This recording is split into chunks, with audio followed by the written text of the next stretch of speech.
देखिए, तुंगनाथ मंदिर विश्व का सबसे ऊंचाई पर स्थित शिवालय है और उसका ऐतिहासिक और पौराणिक महत्व भी है। कुछ हमारे संज्ञान में आया था कि वहाँ पर जो सभा मंडप है उसमें जो उसकी स्लेट है छत की वो थोड़ा ढीली हो रही है, उसके कारण पानी का लीकेज हो रहा है। और उसके अलावा सभा मंडप के जो पत्थर हैं कुछ उनमें थोड़ा भूधसाव के कारण से उनमें डिस्टरबेंस भी हो रहा है।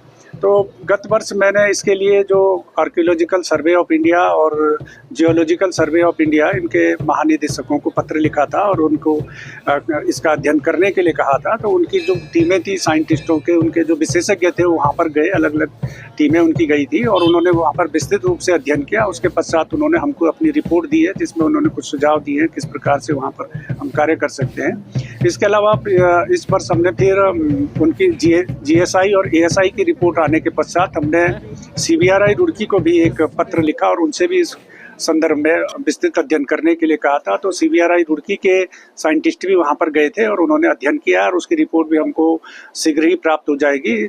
इस बीच मैंने जो एएसआई और जीएसआई की जो रिपोर्ट हमको मिली थी उस आधार पर वहाँ पर जीर्णोद्धार के कार्य, मरम्मतीकरण के कार्य, सौंदर्यीकरण के कार्य और अन्य भी जो आवश्यक सुरक्षात्मक उपाय वहाँ पर किए जाने हैं उनके लिए शासन से कार्य कराने की सैद्धांतिक सहमति मांगी थी। शासन ने उसमें हमको सहमति प्रदान कर दी है और शासन ने यह भी निर्देशित किया है कि जो भी हम वहाँ पर कार्य कराएंगे ये सीबीआरआई रुड़की के माध्यम से संपादित कराएंगे। सीबीआरआई रुड़की के ही उसकी डीपीआर तैयार करेगी जो भी वहाँ पर कार्य होने हैं। और इसके अलावा जो एएसआई और जीएसआई के जो एक्सपर्ट्स होंगे, साइंटिस्ट होंगे, उनके साथ में निरंतर समन्वय करके उनके तकनीकी मार्गदर्शन में ये सारे कार्य संपादित होंगे।